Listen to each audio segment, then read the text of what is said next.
Well, we're on, we just came up Glendora Mountain Road. Now we're going to be on Glendora Ridge Road. And this gate here usually, or not usually, but can be closed. And then it's closed to cars for the next 12 miles. But I was having a little discussion with Jazz, who's holding the camera, and we got to slow it way down, because if the wind picks up, or I'm sorry, if our speed picks up, then you're going to get a lot of wind noise. But we're having a discussion about how we did a 35-mile climb yesterday, and Jess was just ripping my legs off on that climb. It was a good day for me. It was a good day, right? And I was struggling. And then today, it's just the opposite. I feel good, and she's struggling. And it made me think about, I've got about 40 to 45 sayings that I've compiled over the years, and they're REV, R-E-V, REV SEZ, S-E-Z. Rhymes with Pez. Yeah, or says, I'm sorry, Zed as in the way the Canadians say it.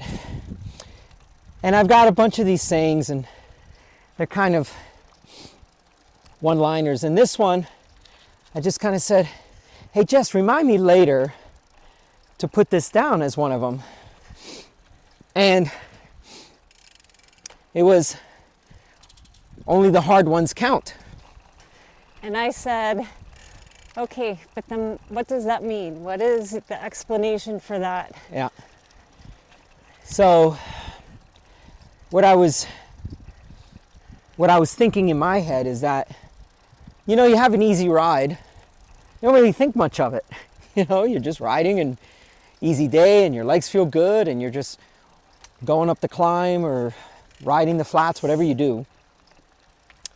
But then a day like today, after that 8,000 plus climbing day, and all of it on the front end, now the second day you got to come back and you got to ride. And we're doing a 22-mile climb today.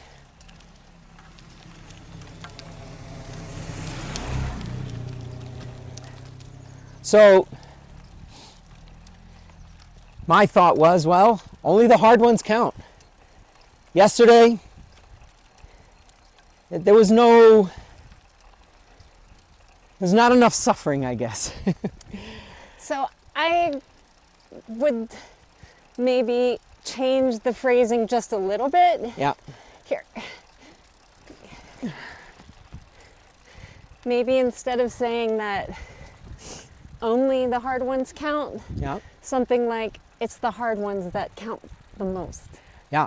Because, I mean, I like to think that even my little pedals around town, you know, just to blow off steam, Right. or I'm not really training or going too crazy, Yeah. that counts for something. Well, But maybe it just doesn't count as much as the hard one, where you feel all discouraged and demoralized, and you got to dig deep to yeah, I mean, through. like, all right, so let's use a different analogy. Let's say you're at the gym and you're doing reps. And oh, by the way, we've got another motorcycle coming, so we're going to have to be single file. Single file.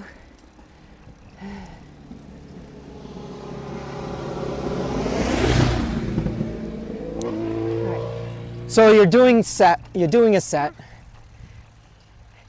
know, a set of 10, the 8, 9, and 10 reps. Oh yeah, that's where you're actually, okay, the first ones were just to get you there. Yeah. And then when you're really feeling the fatigue, that's where you're going to be building or damaging the muscle that will then be rebuilt. Right. Yeah, because that's what weight training is all about, is tearing your muscles up so that it says, oh, wait a minute, that hurt, that caused tearing, I need to rebuild that stronger so that it doesn't happen again. Yeah, I feel like that's a pretty good analogy because, yeah, I mean, if you're in the weight room and you're doing reps, and as soon as it starts to hurt, you stop doing more reps, then you're not going to get anywhere. You have to like push through. So I'm guessing that, yeah, there is some way to tie that analogy in to where you say, okay, so. Oh, car up. Yep, car up.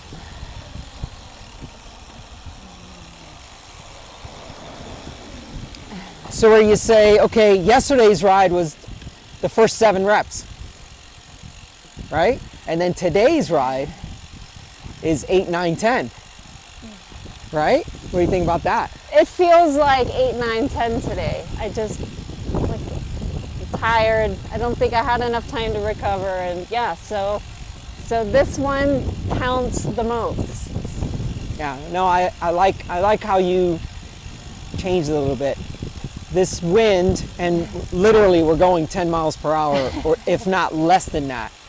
So let's see if maybe once we... Oh, check out that fog sweeping across the road. Isn't that beautiful? Yeah, I hope the camera picks it up. It's ethereal. Yeah. All right, so let's see. Yeah, so this is just a little dip in the road. But you can look out here and, I mean, we're at about, I don't know, 3,500 feet. We went up to 7901 yesterday, but today we're at about, I don't know, 3,000 feet. Actually, I could check that with my data. You say yeah, so data, I say data. Yeah. So 3,344. So I was close. I was like 3,000 or so feet. So this fog, I mean, look at it. Yeah. And what time is it? It's got to be like noon or beyond. I mean, it's usually beyond noon. It's 12, usually the 12:50. fog's all burn off by now, but yeah, it's hanging in today. Yeah, so let's slow down a little bit because I know that these mics don't have little fuzzies on them, and they're going to pick up a lot of stuff. I'll have to see if I can handcraft some fuzzies. Yeah. Maybe from an old pair of mittens. Yeah. So, hang on. I need to switch back to give you back the phone. Here we go. Yeah. Wait, try again.